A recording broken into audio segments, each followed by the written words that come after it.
Paabot sa Magandang araw po. Bago tayo magsimula sa ating talakayan, tayo ay magdasal muna. Ikaw lang, hindi. So, in the name of the Father, Son, and Holy Spirit. Amen. Angel of God, my guardian there, to always love, to make me hair. Ever this day, be at my side, to light and guide, to roll and guide. Amen. So, tayo ay umupo. So, ako ay magtatala ng sino ang lumiban. So, say present if your name is called. Erlinda Jane I. Pugoy. Present. Mabel Ivy D. Cardenti.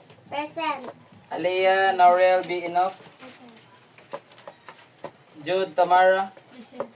Lebron J. Pugoy. Present. David James. Present. Tuwag mo ka. Rena Joy. Present. Oh, very good. Kaya present rata na, no? So, napoy rule before ta mo-proceed sa atong sa atong talakayan, no? First is, walay mo storya if ako yung istorya sa tubangan. Kapag kayo ay gustong sumagot, itaas lang inyong kamay. Pangatlo, dapat kayo ay kooperasyon sa ating talakayan, ha. So, bago sa simula ng ating talakayan, may ipapakita ko mga litrato. Basahin. Ang pambihirang buhok ni Lola. Alamat ng Gagamba.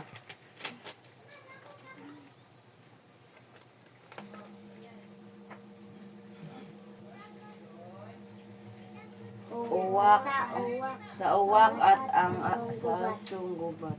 So, sa pagbasa ng mga litrato, ano yan para sa inyo? Iyan ay mga kwento. O, iyan ay mga kwento. O, may nalalaman ba kayong mga kwento? Ikaw doon, unsa may kwento na bawaan mo? Ang bayabas. Ang alamat ng bayabas. So, very good. One of example na siya sa alamat.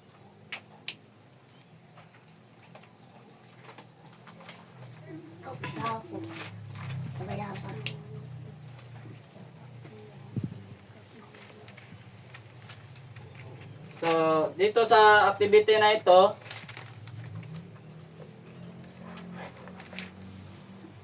ito ang example ng alamat ng saging. So, kayong lahat ay babasa rito. So, bumasa kayo. May dalawang Hindi, title muna, title. Ang alamat ng saging. Ang alamat ng saging. May dalawang magkasintahan na sina Aging at Juana. hindi Hindi sang-ayon si Mang Juan sa ama ni Juana sa kanilang relasyon. Kaya patago silang magkikita sa isang araw. Sinundan ni Mang Juan si Juana. Nakita niya na nakipagkita ito ay aging kay Aging. Sa galit ni Mang Juan, binunot niya ang Kanyang itak at pinutol ang kamay ni Aging na nakahawak kay Juana. Takot si Aging kaya tumakbo siya. Angkot si Juana at nilibing niya ang kamay ni Aging sa likod ng kanilang bahay nang sumapit na ang gabi. Isang araw may tumubo na puno na ang bunga nito ay parang kamay. ang ito ni Juana na Aging.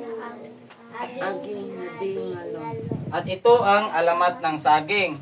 Nanggaling ang alamat ng saging sa isang pinutol na kamay at tumubo sa likod ng bakuran nila Juana. So bata dito sa kwento, paano may mga tanong ako dito at gusto ko sagutin nyo ito. Sa number 1, sino-sino ang mga nagbigay buhay sa kwento or sino ang mga karakter sa kwento? Ikaw dong. Si Aging o si Aging, si Juana. Juana. Very good. Kinsa pa? Kisa man tong papa ni Juana? Si Mang Juan. Very good. So number 2, Saan at kailan nangyari ang kwento? Bayabas! Hindi bayabas. Alamat ng saging. Hindi. Ang lugar na ito ay sa likod ng bakuran nila, Juana. So, number 3, ano ang unang pangyayari sa kwento? Nagsintahan. Nagkita magkansintahan na si Aging at si Juana. Wala. Ano daw?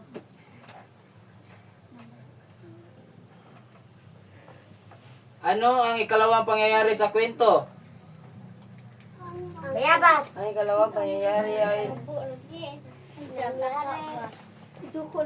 ang pagsunod ni Mang Juan kay Juana at nagpakita niya sa anak na nagpakita kay Aging na humintong sa naputol ni Mang Juan sa kamay ni Aging. Oh. Very good. Yan ang pang-apat na tanong. So, anong huling pangyayari sa kwento? Ang huling pangyayari sa kwento ay paglibing ni Juana sa kamay ni Aging sa likod ng kanilang bahay. Sa pagresulta ng tubo ng isang puno na ang bunga ay kamagis ng kamay. Tinawag na ito ni Juana na Aging na kalunaan ay naging saging. Very good. Yan ang huling pangyayari sa kwento. So, batay sa kwento, paano kaya nagbago ang buhay ni Juana na nawala si Aging sa kanyang buhay? Unsa magibate ni Juana nawala si Aging siyang unsa man? Nag-uol. Oh, nag-all. Very good. Unsa pa? Gimingaw siya ni Aging. Oh, gimingaw siya ni Aging kay nawala na si Aging sa iyaha. Ano ang simbolismo ng puno ng saging na mula sa libingan ni Aging? Meaning simbolismo unsay sa story, sa kwento, ano ang nagbibigay simbolismo sa kwento? Ang kamay ni Aging. Ang kamay ni Aging, isa yun din yon at ang tunay na sagot ay ang pagmamahal at pag-ibig ni Juana at ni Aging. Aging. Aging nga. Ngayon, dito makikita nyo, ito ang elemento ng kwento. Yung mga kwento na sinabi, mga na discuss ko, ay parte ito. Ito makikita natin ang elemento ng kwento. So, simulan natin sa tauhan. Basahin. Tauhan ay mahalagang elemento ng kwento sapagkat tumutukoy ito sa mga taong gumaganap. Nakasaad dito kung sino-sino ang nagsiganap sa kwento. Mayroong bida, mayroong bida, at iba pang tauhan. maaaring Tao ang bida, minsan naman ay hayop o bagay. Halimbawa, sina Julie, Jenny, Ana, at Kyle. Magkaibigan na nakatira sa Purok Malakas. So, hunong sa tadiha. So, sa kanina halimbawa, sina Julie, Jenny, Ana, at Kyle ay magkaibigan na nakatira sa Purok Malakas. Sino ang mga tauhan dito? Jolie, Ginny, Ana at Kyle. Very good. Si Julie, Jenny, Ana, at Kyle ang mga tauhan. B. Example, basa. Hinahamon ni Matsing sa pagong na magkakapagkarera sa Dito, kanila. sino ang mga tauhan? Matsing at si Pagong. Very good. So, dito naman, ang elemento ng kwento, dito ang tagpuan na naman. So, basa. Tumutukoy sa lugar at atmosfera sa panahon kung saan naganap ang kwento. Halimbawa, noong unang panahon sa baryo Maginaw. B. Sa malawak na bukirin ng San Rafael, Nirahan ng isang magandang binibini. Sa halimbawang ito, noong unang panahon sa baryo Maginaw, saan ang tagpuan dito? Baryo Maginaw. Sa baryo Maginaw ang tagpuan sa kwento. Sa letter B, basa. Sa malawak na bukirin ng San Rafael, naninirahan ang isang magandang binibini. Saan dito ang tagpuan? San Rafael. San Rafael ang tagpuan dito sa kwento. At ang pangatlo, ang banghay. Basa. Tumutukoy ito sa maayos at malinaw na pagkasunod-sunod ng mga Hugnay na pangyayari. Pagkakasunod-sunod ng kwento. At dito, sa banghay, may tatlo itong bahagi. Ang simula, gitna, at ang wakas. Ito ang tatlong bahagi ng banghay. Ang simula, basa. sa Sa parteng ito, ay pagkikilala kilala ang ang mga tauhan at ang tagpuan o pangyayarihan ng kwento. at ang pagsasalaysay ng problema harapin ng pangunahing tauhan. So dito sa simula, matatagpuan natin dito ang mga karakter, ang mga simula ng mga pangyayari. Dito natin makikita. Sa pangalawa, ang gitna, basa. Binubuo ang ating gitna ng salitang na kasilahan, Galian at kasugalian. So sa batay sa binasa nyo, matatagpuan natin dito ang kasiglahan, tunggalian, at kasukdulan. Sa pangatlo na halimbawa, basa, wakas. Dito mababasa ang magiging resolusyon ng kwento, maaaring masaya o malungkot, pagkatalo o pagpakapanalo. Dito rin makikita ang aral na maaari nating makuha sa kwento. Narito ang mga dapat sa isaalang Sa pagsusulat ng kwento. tungkol sa isang nagkataong tao. So dito sa wakas, nagdedepende kung anong katatapusan ng kwento. Masaya, malungkot o pagkatalo ang makikita natin sa wakas. So batay sa binasa nyo, ito ang elemento ng kwento. From the word kwento, ang kwento ay isang akdang pampanitika na nilikha ng ating guni-guni or nagdepende sa tunay na buhay ng isang tao or tunay na pangyayari. So magbibigay ako ng aktibidad kung kayo ay nakakaintindi ng inyong mga binasa or diniscuss. Ay, sorry.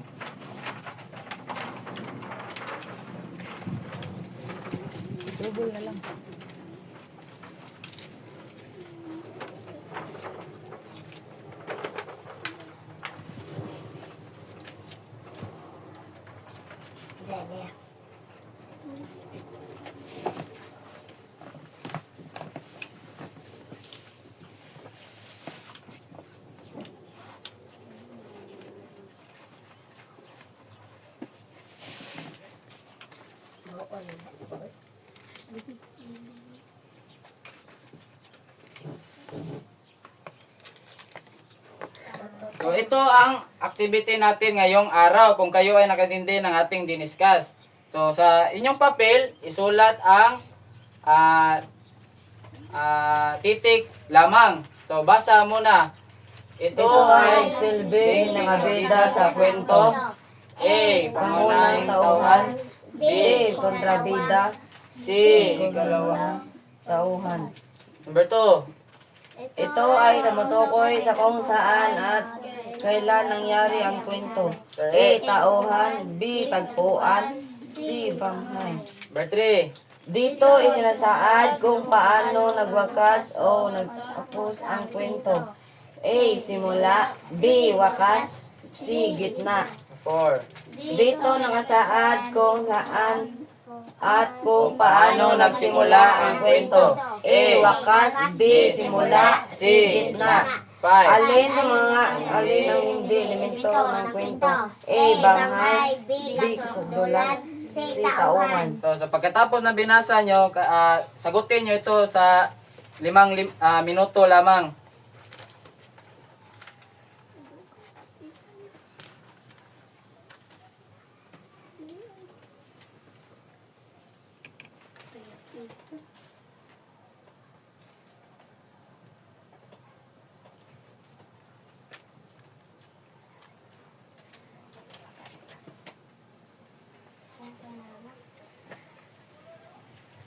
So tapos na ba? So, sa number 1, ano ang sagot? Ikaw. A. Ano ang A? Pangunahing tauhan. Number 2, kinsa ginamon sir ikaw? B.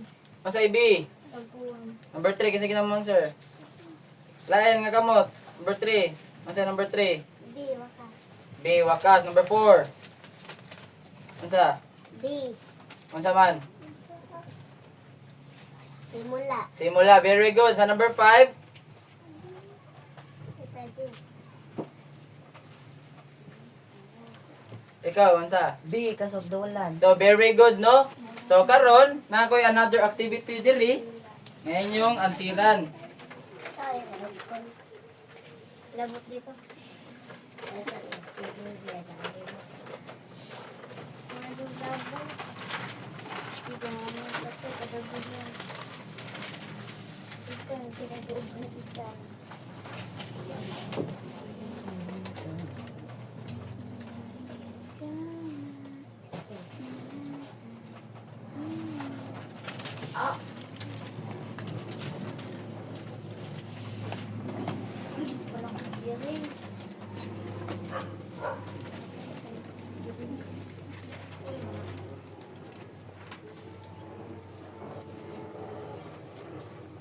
So, ito ang aktibidad, pangalawa yung activity.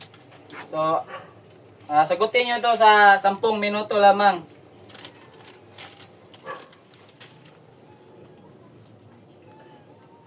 Talaga na ang siran ka.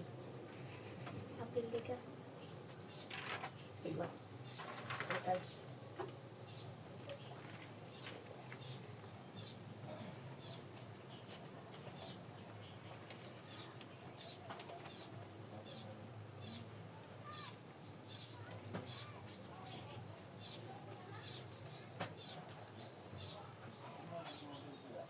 So, parang wala na tayong oras, no? So, atin itong sasagutin.